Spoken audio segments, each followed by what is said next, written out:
Welcome to the Morning Edition Extra. I'm Adelmi Ruiz, coming to you from Alaska's News Sources Digital Desk. Thank you so much for starting off your Friday morning with us. Starting us off, we have meteorologist Aaron Morrison, who's going to give us a breakdown over what our day is going to look like as we head into our weekend. Aaron. You have a first alert weather day for South Central and Southwest as blizzard conditions continue along the Alaska Peninsula. We're going to see light to moderate snow that's going to continue to build into South Central throughout the day. Now, some of the greatest snowfall chances arrive later this evening and into the overnight hours. We'll also be seeing some gusty evening winds building in across parts of South Central. In addition to that, areas of wintry mix and possible glaze of ice will be in the forecast for parts of the Copper River Valley as you head south of McCarthy, and possibly the potential for some wintry mix through Turnagain Pass. This comes as temperatures warm into the 20s and the 30s. We could see even above freezing temperatures from Seward out towards parts of Prince William Sound. Now, precip as a whole will primarily be all snow outside of those few areas that could see wintry mix. Anchorage through lower parts of the valley, 4 to 8 inches. The western Kenai, 5 to 10 inches of snowfall, while the eastern Kenai could see anywhere from about 8 to 18 inches. Now, northern parts of the Susitna Valley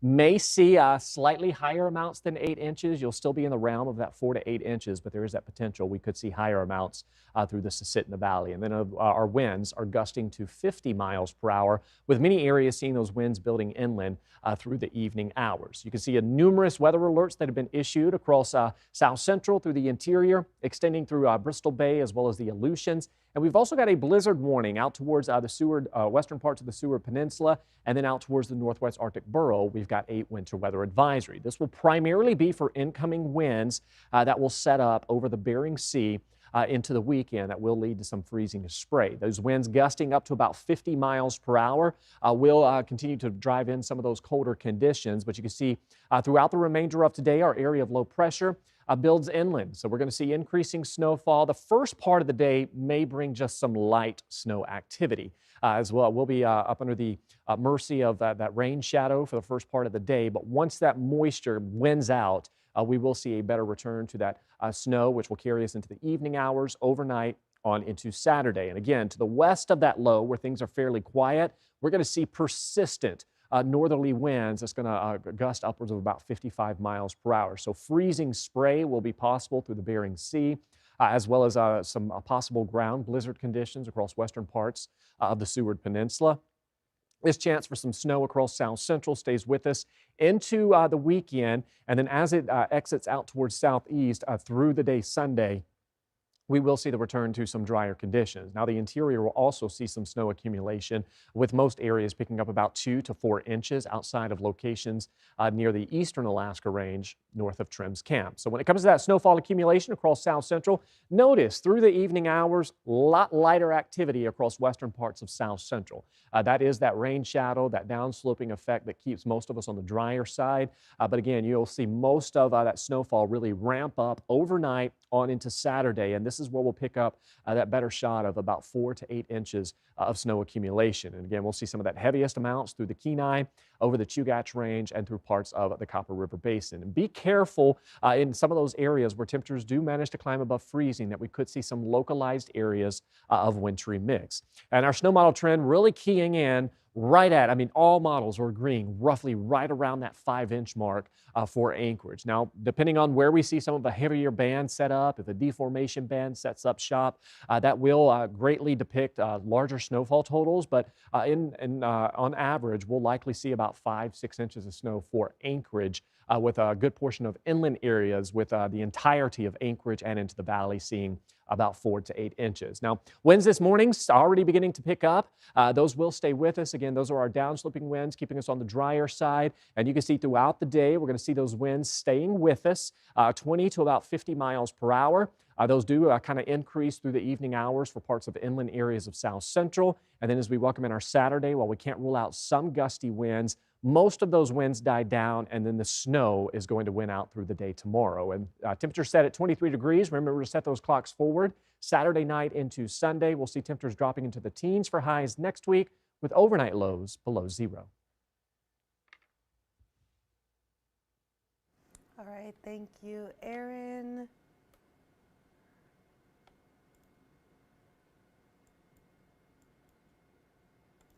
Okay. For the first time, an alleged international child sex predator appeared in federal court Thursday here in Alaska. Cameras were not allowed in the courtroom, but Joe Allgood attended the hearing and has those details.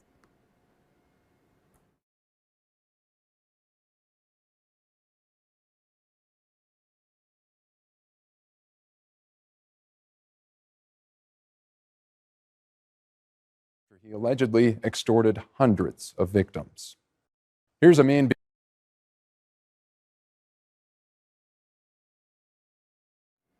Apologies for the audio not being there for the initial part of that story. We'll be restarting that story, and here is the full version. The FBI field office in Anchorage has had a busy week, transporting Zobadul Amin, a Bangladeshi national from Malaysia, here to Anchorage so that he can be brought up on 13 felony charges involving child sex abuse, after he allegedly extorted hundreds of victims. Here's Amin being extradited from Malaysia, where he was attending medical school. This was on March 3rd. Then Amin landed in Anchorage on Wednesday evening and appeared in court Thursday. In the courtroom, Amin pleaded not guilty to all counts, which include production and distribution of child pornography, cyberstalking, aggravated identity theft, wire fraud, and child exploitation enterprise. Here's a look at two of the Snapchat avatars that Amin was allegedly using to deceive victims, convincing them he was a minor and a totally different person altogether.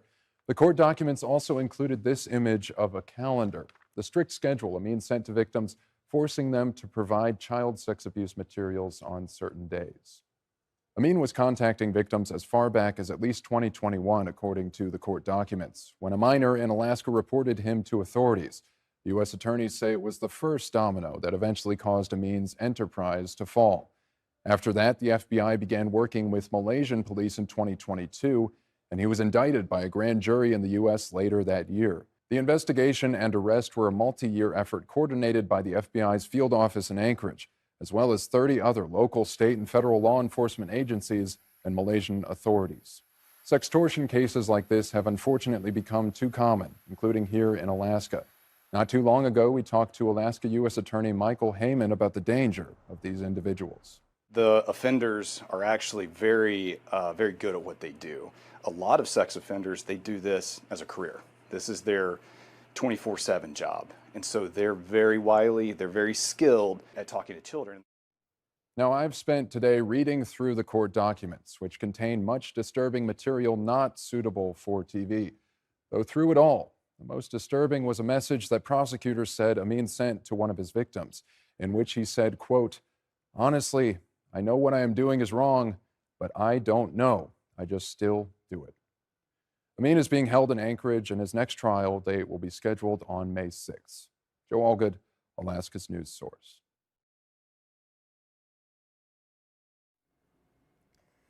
A Palmer jury has found a man guilty of attempted murder. The case dates back to December of 2020 when a Wasilla officer tried to pull over Patrick Mars.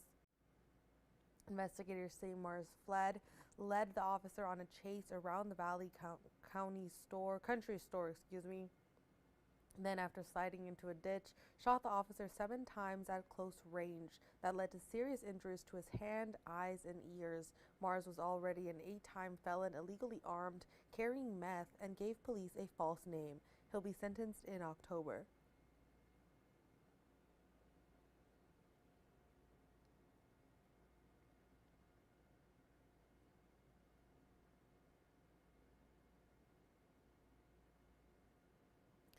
And state plows have finally reached some Denali Borough residents trapped by heavy snow, but others are still stuck and struggling to dig out. Lauren Maxwell has the latest on that.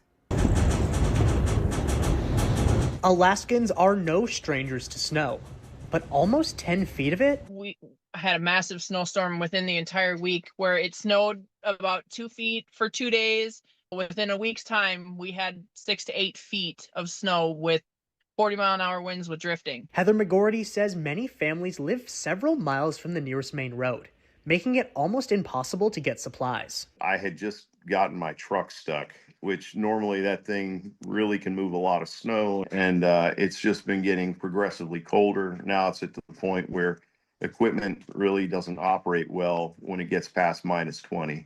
After 9 days of being snowed in, families are at risk of running out of fuel and firewood.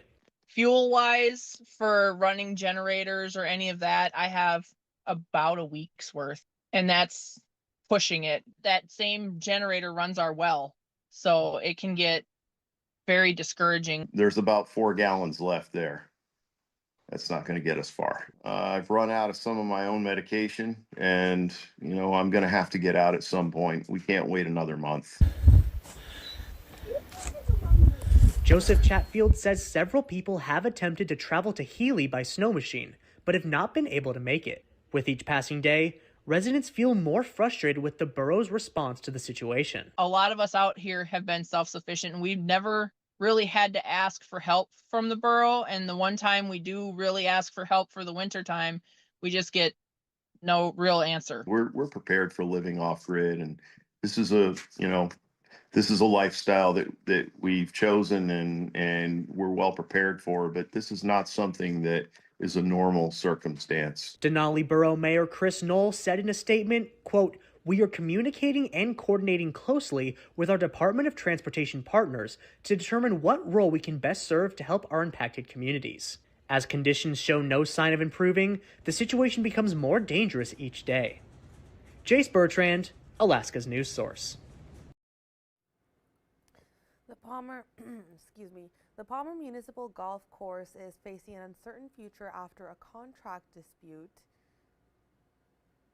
Oh wait, excuse me. Okay, that story is not in quite yet, but we will come back to that story very, very soon.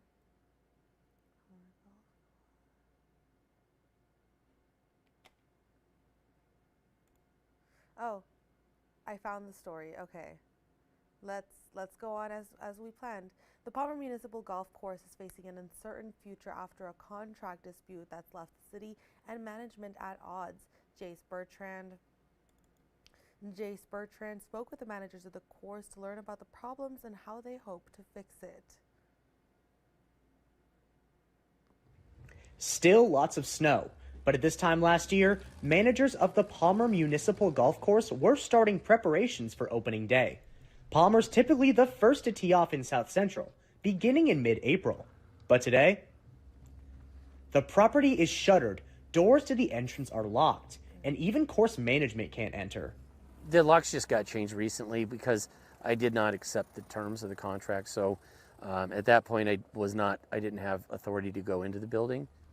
GM George Collum says his contract to manage the golf course for the city of Palmer was renewed in August, but something changed in December. I'm a private contractor, and some of the language in the contract was a little bit too controlling, in my opinion. We did not accept the contract terms, and so right now we're still hopeful that we can work this out. One court issue for Collum, the city's decision to change his recommended prices. The idea of a municipal course is that it is affordable for the community. It's different than a private golf course or privately owned course where they're more, profit oriented. Collum says the people of Palmer are only one reason a deal with the city needs to be reached soon. Maintenance concerns are another. There was a lot of windstorms, so there's a lot of debris out on the golf course right now. So hopefully we can get a warm up and start to thaw out and get out there and do the work we need to do. Collum says talks are ongoing between lawyers. He also plans to attend this upcoming Tuesday's city council meeting, but in the interim, not looking good for golf enthusiasts in South Central, specifically the Valley. Jace Bertrand, Alaska's news source.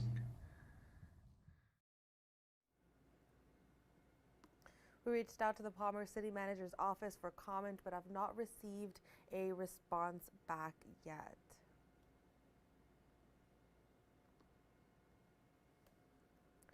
An avalanche risk in South Central has been relatively low the last few weeks as dry conditions hover in the region, but we all know that a chance is on the way this weekend.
is to prevent any further fatalities. Whatever message we can convey to the public, whatever information we can give out to be more fire safe, that's what we're here for. They spent their Thursday morning in the cold, offering free smoke detector installations and safety plans. You should be born and be given a smoke detector.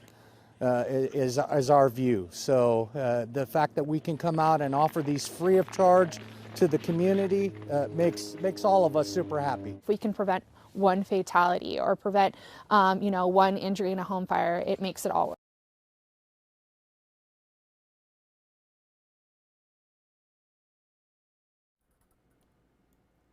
Apologies for those technical difficulties. I am going to be replaying that same story just in case you missed parts of it because it got disconnected or offline.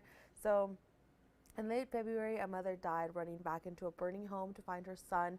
Now that loss is driving a push to make sure it doesn't happen again on the same street. The Anchorage Fire Department and the Red Cross spent Thursday morning in the cold going door to door, and Danny Tompkins joined them to offer something that could save lives. 2 fires, both fatal, and neither with working smoke detectors. Now the Anchorage Fire Department and the American Red Cross are back to make sure that this street doesn't lose another life. 2 weeks ago in Malaspina Court, Linda Tamaganuk dashed into a burning mobile home to save her teenage son. With no smoke alarm, it was her final act. She went back and was looking for Thomas because we don't know when he comes home sometimes at night. So she went to go make sure he wasn't there, and whilst doing that, she passed out. She's just a hero for that. Even if no one was there, she put her own self at risk. Linda's family feels the space she left behind. This is what Linda didn't have: 3 inches of plastic and batteries. The single most important tool that can be in a home to prevent having a fire fatality is a working smoke alarm. Though small, it's also mighty. It helps reduce the risk of dying in a home fire or a home fire fatality by 50%. That risk is not just here. The Red Cross responds to a home fire somewhere in the country every 7 minutes. They say everyone in every neighborhood is at risk. Our goal is to prevent any further fatalities. Whatever message we can convey to the public, whatever information we can give out to be more fire safe, that's what we're here for. They spent their Thursday morning in the cold, offering free smoke detector installations and safety plans. You should be born and be given a smoke detector. Is our view. So the fact that we can come out and offer these free of charge to the community makes all of us super happy. If we can prevent one fatality or prevent one injury in a home fire, it makes it all worth it. AFD and the Red Cross plan to return to the neighborhood to install these detectors in May. Their message is simple: getting a smoke detector can be the difference between life and death. Danny Tompkins, Alaska's news source.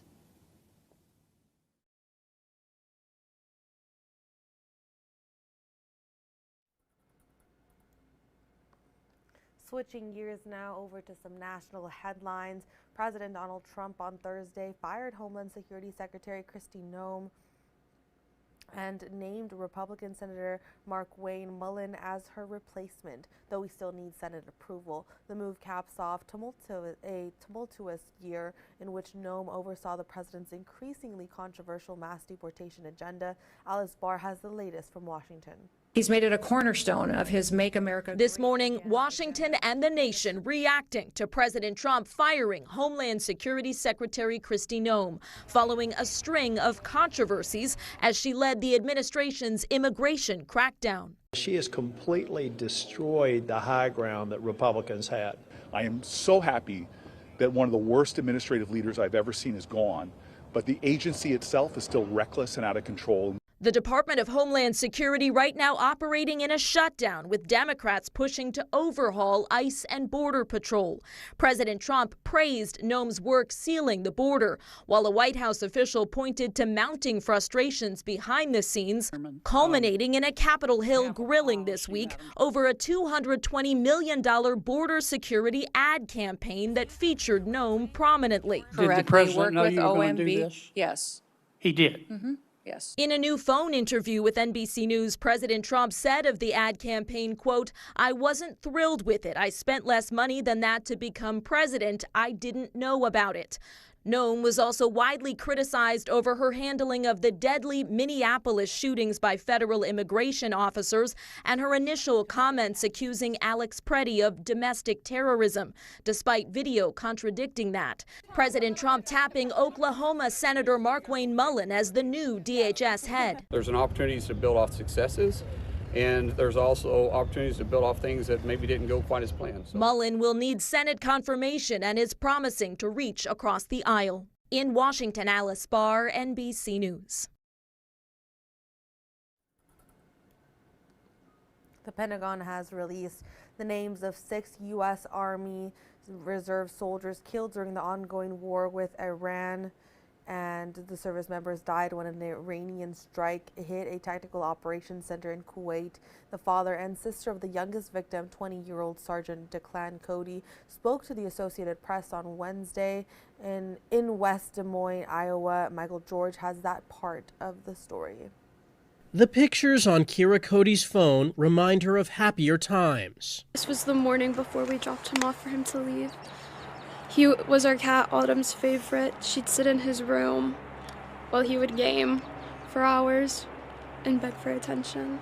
A soldier who loved his job so much, he was considering extending his stay. He hadn't made a decision yet, but one thing he did say is that, I haven't had a lot of jobs, but I've had jobs in the civilian world, and I've been over here for 6 months, and I work 12-plus hour days. I work 6 to 7 days a week. And he goes, I love it. Declan Cody called home on Saturday, the day before he was killed, to tell them he was okay. But he didn't respond to his family's messages Sunday. Most of us started to wonder, and your gut starts to get a feeling. The Codys got the news that night. An official at their door in West Des Moines confirmed what they feared. Declan was gone. I still don't fully think it's real. I didn't think it was real when they told us. Declan Cody's 21st birthday is in May, just 2 months away. Well, he was actually still supposed to be in Kuwait, and you can't drink in Kuwait. And so before he had left, we were teasing him about it, because we were like, oh, you're going to be 21 and you don't get to go out. But instead of being reunited and celebrating with him, Cody's family will be mourning him. I just really wish I got to tell him I love him one more time, because he was just so amazing. Michael George, CBS News, New York.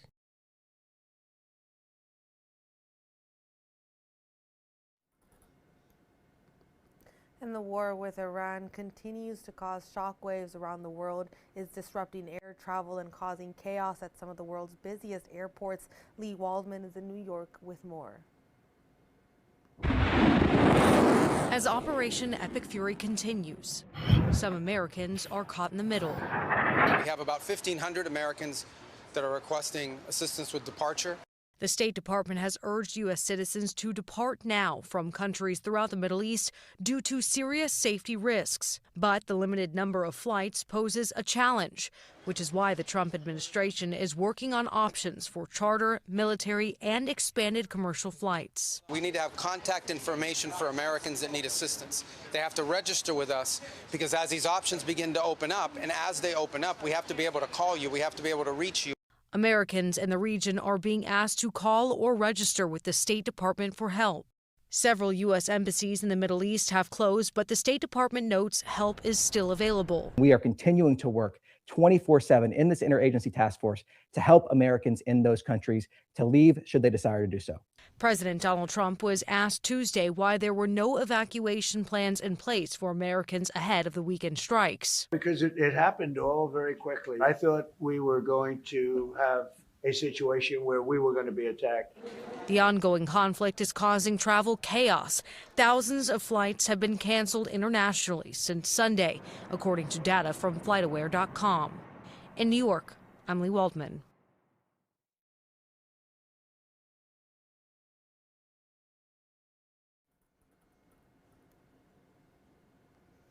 And it's a scandal that's rocked Minnesota and opened the floodgates for ICE enforcement in Minneapolis. Wednesday, Governor Tim Walz is in the hot seat, answering lawmaker questions about how billions of dollars ended up in the hands of fraudsters. Reporter Molly Martinez was there.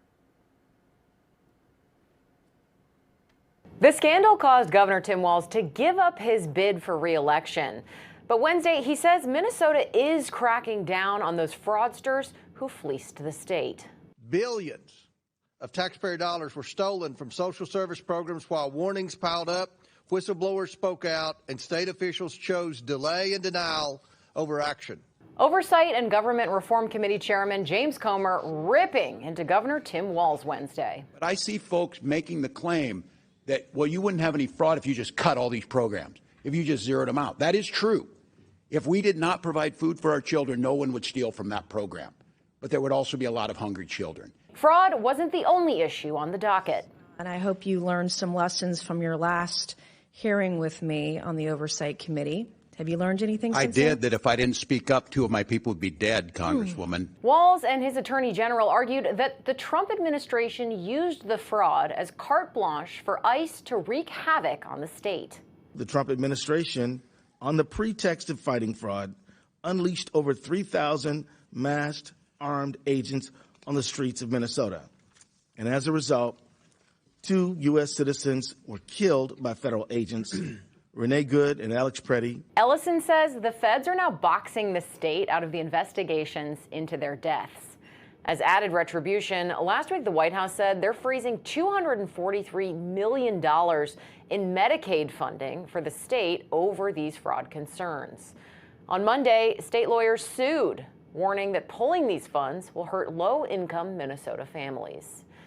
In Washington, I'm Molly Martinez.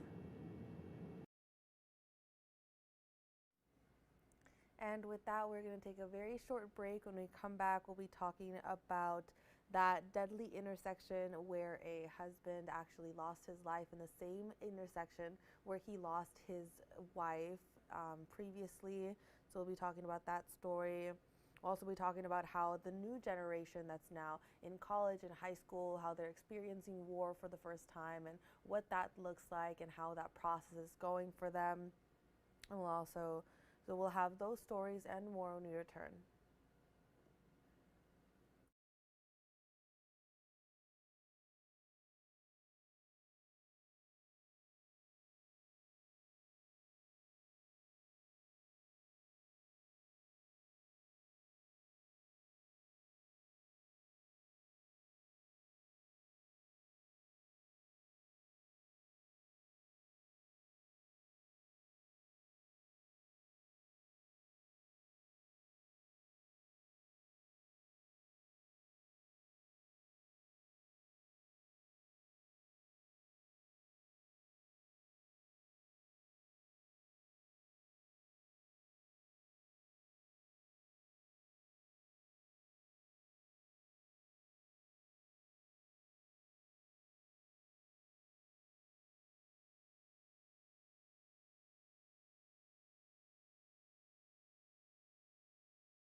Welcome back in, and thank you so much for sticking with us, especially through all of those technical difficulties that we were having.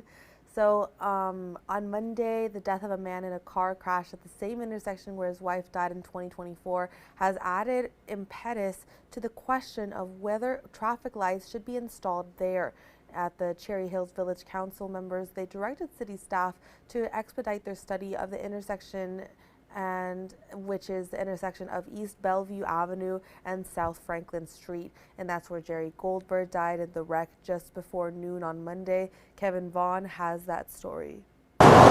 This is the spot where a car crash on Monday took the life of a man named Jerry Goldberg. It's also the exact intersection where Jerry Goldberg's wife, Andy, was killed in May 2024 while she was out for a jog. Her death led him to propose erecting a traffic signal here. Bellevue Avenue is a state highway, Colorado Highway 88.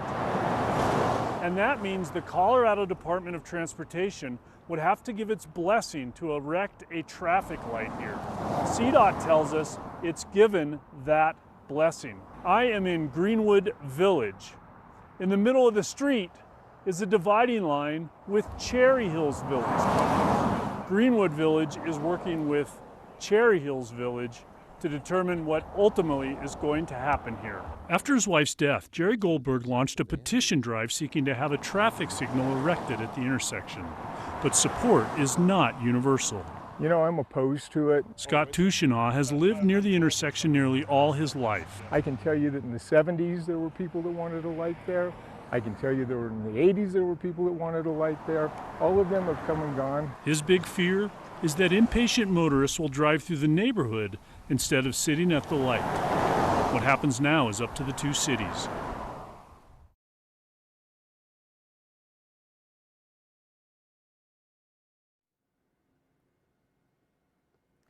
The war with Iran is set to intensify in the next few days.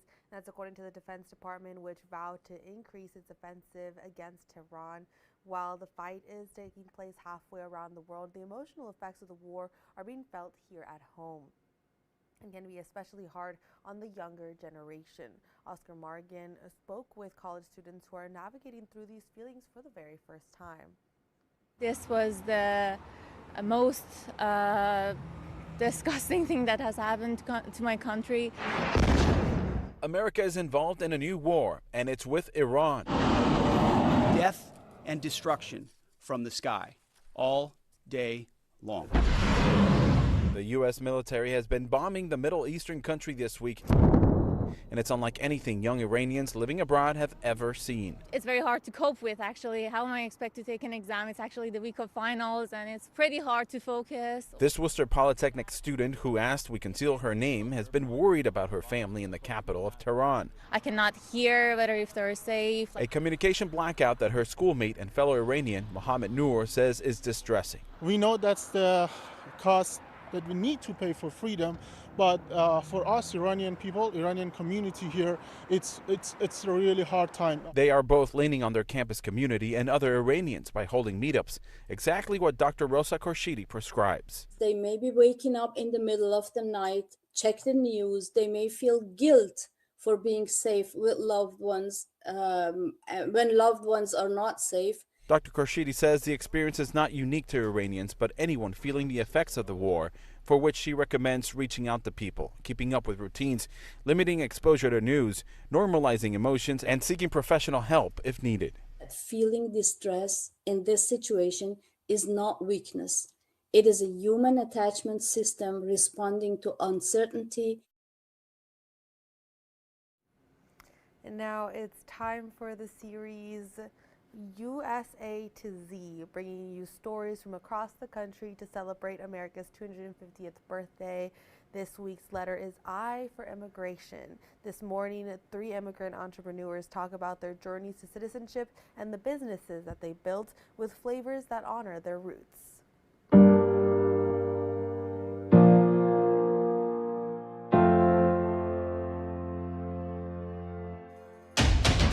When I think of Jamaican food, I think of my childhood days when I first came to this country, gathering with family in our small apartments. But to me, our apartment was huge.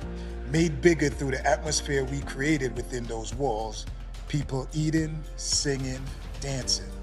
We had a term for gathering with friends to cook and hang out called run a boat. And one of the easiest things to make was jerk chicken. I came to America in my teens, went to school, and built a great life here. But I always wanted something more. In 2016, on my way home from work, I heard a man on the radio explaining his vision for what would ultimately become Queens Night Market. Vendors from across the globe coming together to showcase the cuisines of their countries of origin at affordable prices. This was my shot. Crecí en México en una ciudad llamada Irapuato, Guanajuato, cerca de Guadalajara.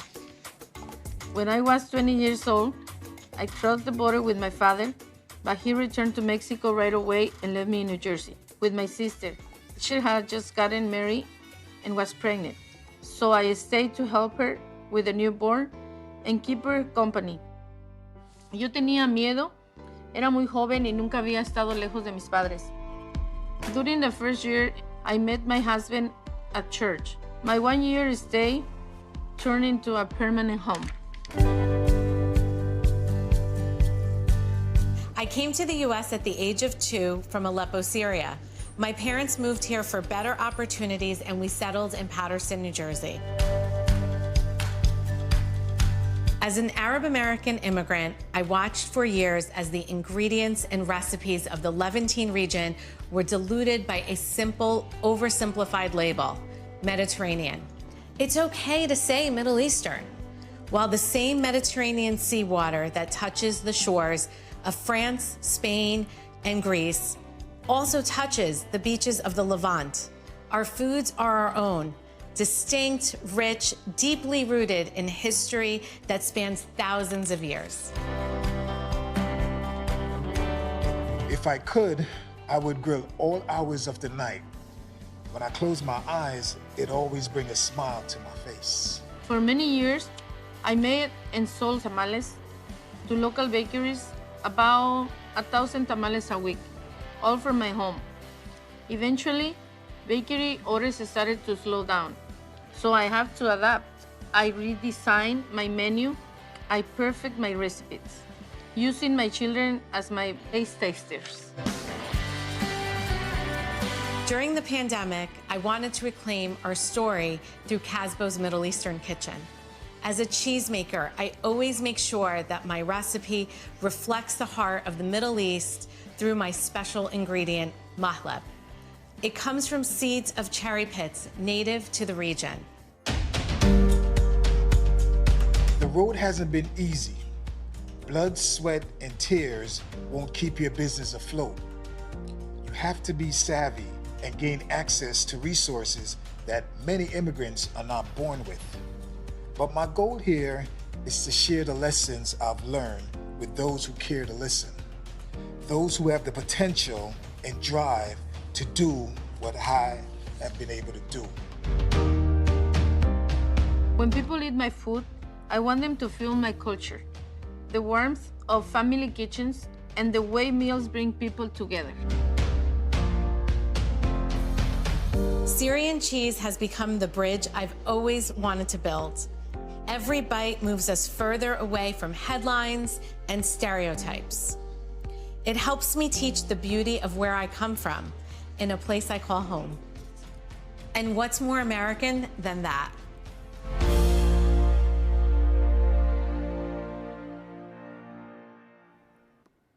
And with that, we're going to take a very short break. When we come back, we'll have You're Watching Your Wallet, which talks about changing your mobile carrier. We'll also be talking about that story with Planned Parenthood offering cosmetic services now, and one Planned Parenthood in Northern California that's offering these services, and we're creating a new business model, and we'll learn why they're taking that new approach. And we'll have those stories and many more, including a healthy baby brain, a health minute, and we'll have those stories and more when we return.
Welcome back into the Morning Edition Extra. March is the most common time for customers to shop around for a new mobile phone carrier, according to Number Barn. And in this Watching Your Wallet, consumer investigator Rachel DePompa has some advice from an expert for those of you looking for a new phone plan. You might think all the electronic sales on Black Friday or Cyber Monday would lead to a lot of people changing their phone plans in November or December, but it's actually March where this happens the most. Jeremy Watkin is the Director of Customer Experience for Number Barn, which works with nearly every wireless carrier. He says there are some reasons why March stands out, including it's tax time, so people are going over their finances and looking for places to save money. Customers are starting to get their tax refunds, and that gives them a little bit of financial freedom to be able to pay off their phone contract, get out of their contract, pay off that, whatever latest version of the iPhone that they had. If you're shopping around for a new phone plan, Watkins says, look beyond the introductory pricing and ask the hard question, how much is my bill after the promotion ends? Don't be too bedazzled by the promotion that you got. I think we've all been a part of promotions where at the end of the promotion, we saw our bill go up by, I don't know, X number of dollars. And it's a little bit shocking. And you realize, oh, shoot, I signed a contract for 2 years. Also, Watkins says, ask about the taxes and regulatory fees. Number Barn found they can range from $5 to $15 added to your monthly bill, and they differ state by state. Are there any activation fees? Those can be $40 or $50. Also, ask what's included in your data. Do you have a mobile hotspot? Are there any data limitations if you stream a lot? Find out if it's really a great deal or if in the long run you're going to end up paying more than you do with your current carrier. With this Watching Your Wallet, I'm Rachel DePompa. A Planned Parenthood clinic in Sacramento, California is creating a new business model. It's offering cosmetic services to women, including Botox, as a response to losing millions of dollars from the federal government due to the Big Beautiful Bill. This as the organization seeks alternative funding sources. Michelle Bunder has those details. I knew one young lady outside Planned Parenthood on B Street, and now she has a community. One thing doesn't change. Anti-abortion protesters sending their message. Inside, change is coming as the reproductive health organization faces the future. Our kind of future financial sustainability remains uncertain. Dr. Laura Dalton is the chief medical officer for Planned Parenthood Marmonte. With 30 clinics in Northern California and Nevada, she's creating a new beauty business model for women. We are resilient and innovative, and I like to say that when faced with a crisis, our doors do not close, they open wider. Opening doors to other patients. Alongside cancer screenings and contraception, you can now get cosmetic procedures. We're providing neurotoxin, which is commonly referred to as Botox. And hopefully in a few weeks, we'll be launching fillers and sclerotherapy. Besides Botox, Planned Parenthood becoming a med spa of sorts, offering care for perimenopause, menopause, hormone replacement therapy, GLP-1, and pain management with nitrous or laughing gas. It's about patients feeling like we're hearing them and we're listening to them and that we're in touch. Right back to the we're not your mom's Planned Parenthood. While some are relieved the federal government cut off $100 million to the nation's largest Planned Parenthood, state lawmakers and Governor Newsom stepping in earlier this month to give Planned Parenthood Marmonte $90 million. Our health and our well-being. The state money is supposed to make up for the $100 million lost in revenue from billing Medicaid on behalf of 80% of their patients. Critics may say, Governor Newsom just gave you $90 million. Why do you want more money? That's a great question. That helps to backfill all of the visits that we were not reimbursed for this last year in the sexual and reproductive health program. Planned Parenthood says the future is female and it will be here for the reproductive services it's always offered and so much more. If you were going to get this service anyways, and you want to support Planned Parenthood, why not do it together? GLP-1 drugs used to treat diabetes and obesity could also help treat addiction. A study published in the British Medical Journal found the medications help lower the risk of addiction to alcohol, cannabis, nicotine, and opioids.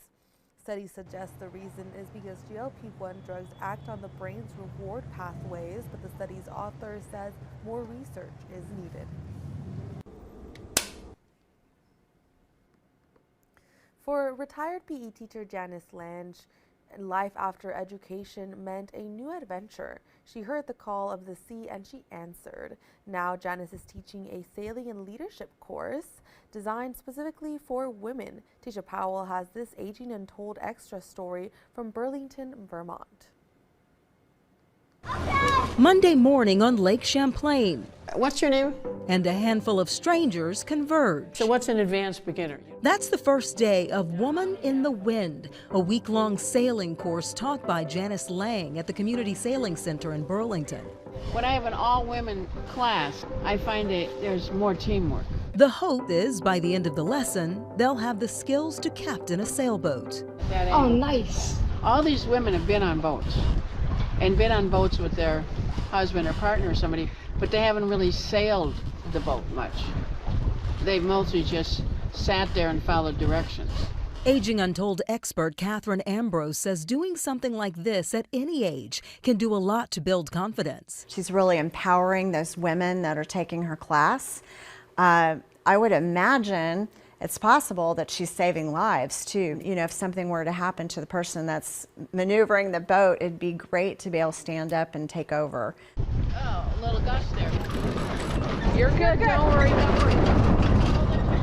A heart-pounding moment for these sailing students, but for 85-year-old Janice, it was a breeze. But life hasn't always been easy. She's had both hips and one knee replaced. I mean, I'm glad I can do what I do. You gotta love a super-ager that's out there contributing and making a difference for people and keeping themselves sharp and strong at the same time. It's very inspiring, and it gives people hope for their future to not just give up and slow down, but can keep contributing, stay engaged, and do your thing. Choppy waters, but it looks like smooth sailing. Did everyone have a good time? Oh, yeah. For these 5 women, now a team. Tisha Powell, Alaska's news source.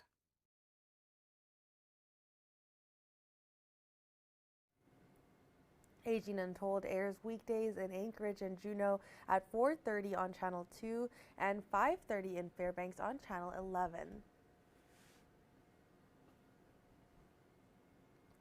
And having a child is life-changing, and baby brain has long been the go-to explanation for the forgetful moments pregnancy can bring. Now researchers in Europe say the brain changes are real and could be a good thing for new moms. Tina Krause has that story from London. Pregnancy transforms almost every part of the body, but scientists are just starting to understand what it does to the brain. And I noticed something when I went back to work after my firstborn, that within that working day, I felt that I was able to kind of get a lot more done, be more productive.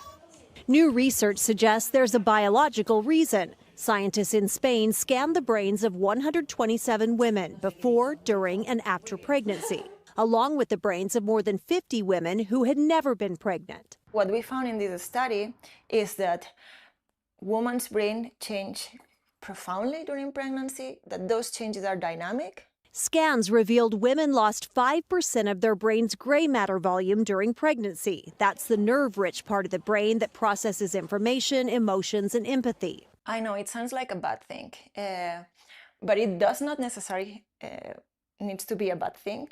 Professor Susana Carmona says, think of it like reshaping a tree. In which you have a lot of branches and you start pruning some of the branches so the tree can grow up through the main one, the more important ones. The theory is the brain may be streamlining itself, refocusing on what matters most in motherhood. I see it as my brain making space for all of the new things that it's figuring out. And hormones appear to play a big role. Research shows the more the brain changes, the more likely mothers are to feel content and strongly bonded with their babies. While some gray matter comes back by 6 months after birth, the brain stays focused on motherhood, showing baby brain isn't about losing your mind, but gaining perspective. Tina Krause, CBS News, London. Researchers also looked at a small group of same-sex couples in which both partners became mothers, but only one was pregnant. Only the pregnant partner showed those gray matter changes, pointing to pregnancy as the trigger for baby brain. And switching gears to a little bit more of a fun story. If you check the calendar ahead of this weekend, I guess you could say the state sport is in full swing.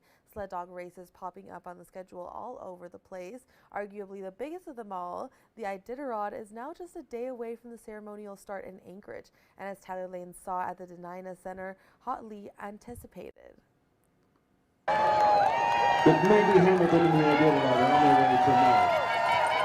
They become the star of the show each March, drawing crowds from around the state and well beyond. Hey, how are you? I see you. And this year is no different. For 1 week out of the year, I guess I'm famous. Taking place at the Denina Center throughout the day, the annual Iditarod Bib Draw Banquet filled its halls with race faithful, mushers and fans brought together for the love of the game. That's what makes Iditarod the best race in the world. Is there's people from all over the world that come here, unlike any other dog race. The support for this race is unbelievable. Hi there. Amongst the festivities, countless photos, autographs, and a connection with people these teams can only get off the trail. I broke my knuckle. See how big it is? Yeah. Compared to the other one, they're flat. Those are huge. Some people are like, you didn't really punch a moose. I'm like, look at my friggin' knuckle. The hell I didn't. I can barely use my hand. Of course, with 2 days until race time, there's still some business to get to. Up a few floors, some good food, and a little work to close out the night as mushers learned their placement in the 54th running. That is just picking in the starting position, number 16. The 54th running of the Iditarod kicking off this Saturday from downtown Anchorage at 10 a.m. for the ceremonial start. The official restart happening in Willow on Sunday at 2 p.m. Tyler Lane, Alaska's news source.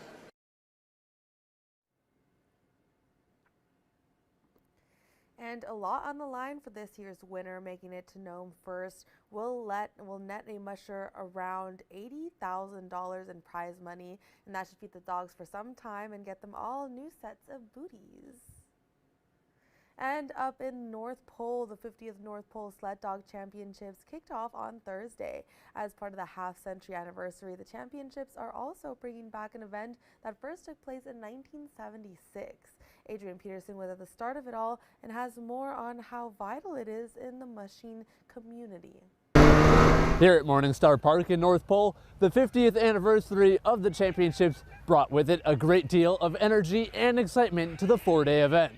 The 5 decades of racing also saw the return of the celebrity race for mayors and other city leaders, but it's the youth that are the focus for now. The first 3 days of races are part of the Junior North American Championships, and they've brought competition from around the world. The difference between the juniors and the adults is the juniors run 3 days. So today, Friday, and Saturday afternoon, and then they have their banquet on Saturday night. So it's a combined time. And we have kids from all over. I mean, I have kids all the way from Germany in this one here. And Whitehorse, there's a couple of folks that come from that area there and what have you there. Races will continue right here at Morningstar Park until Sunday, when the adults will complete their races and the youth finish on Saturday. Adrian Peterson, Alaska's news source.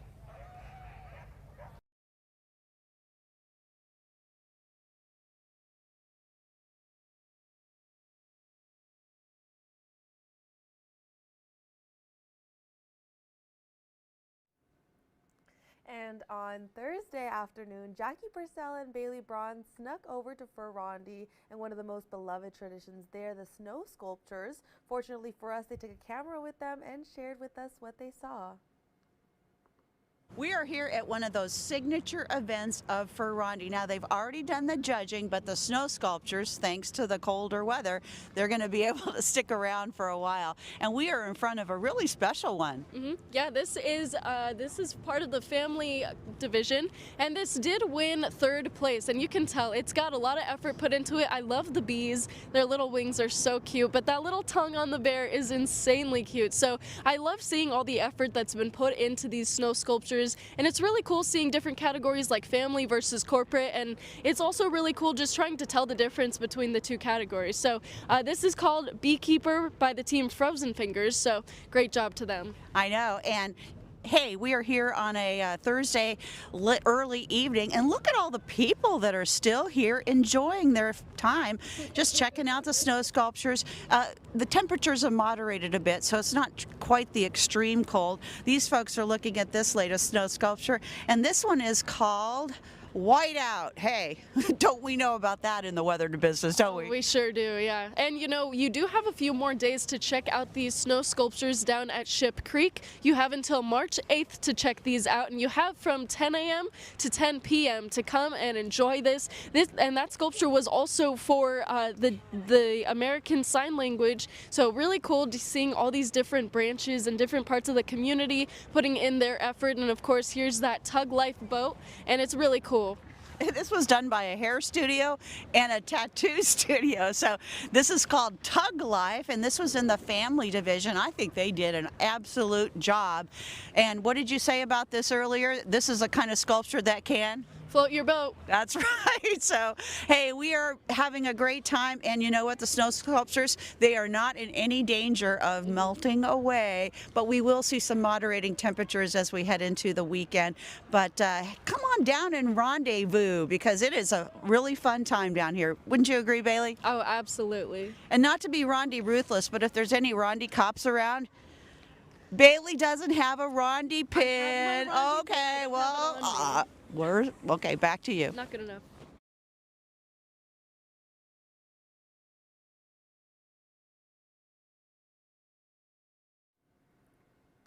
Well, it looks like they had a very good time over there at the celebrations, and we're able to see some really cool, very, very awesome sculptures over there. So are you, or do you know someone who is an avid comic book reader, collector, or in general just a fan? The comic books that birthed two iconic heroes are headed to the Smithsonian to sit on display. The two headed for the display are Action Comics #1, which was our very first introduction to Superman, spawning the golden age of comics. Nearly 90 years later, the character is still popular, and Captain America Comics #1, our first introduction to the good old Cap, brought to life on the big screen, of course, by Chris Evans in the MCU. Now, I myself am not a comic book girly, but I do enjoy Chris Evans' adaptation of Captain America, so this is very interesting to see that it'll be on the Smithsonian now, on display. Have you ever had a crazy desire to have your photo taken with a giant human-sized piece of fried battered fish? Well, I can't say that I have either, and I'm not sure if it was on his list either, but it's the cost of a sponsorship. Lane Riggs, NASCAR driver, had this photo taken after winning the NASCAR Trucks Race Only Bulls Green Flag 150. After winning the race, Lane, who is sponsored by Long John Silver's, got to do something I don't think I've seen many people do: pose side by side with a giant piece of fried battered fish, a staple of the restaurant, and have this photo taken, which will last forever in the great expanse of the internet and create questions for researchers far into the future whenever they uncover it, I am sure. And we have the Super Bowl, we have the World Series, the Stanley Cup, and the World Cup. You name it, it has a World Championship, and that includes cheese. This year's winner of the World Championship Cheese Contest was crowned in Madison, Wisconsin on Thursday. The winning team hails from the Netherlands. Their cheese, Beemster Royale Grand Cru, scored 98.68 out of 100. The first runner-up of the contest was an aged Appenzeller, an aged Appenzeller from Switzerland. 25 countries and 35 U.S. states and territories were represented in the competition. Well, I am a very big fan of cheese, so very exciting to know that there is a new World Championship cheese champ.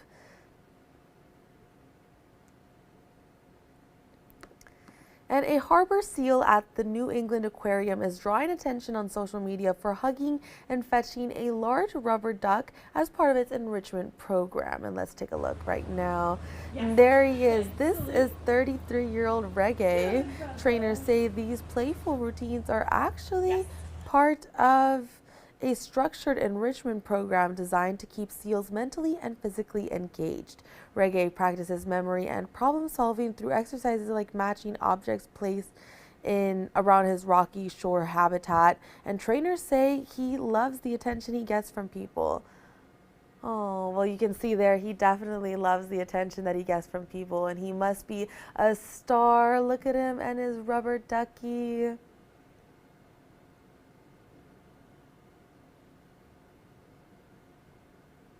Oh, he's so cute. Oh, he has multiple rubber duckies. Oh, look at him. Oh, so sweet. I love seals. I think they are so cute. They're just sea puppies. And look at him fetching that ducky. Okay, and with that wraps up the Morning Edition Extra for this Friday morning. Thank you so much for starting off your day with us here at Alaska's News Source. And thank you for watching the Morning Edition Extra. We'll see you again at noon for the latest in news, weather, and more. Have a good day.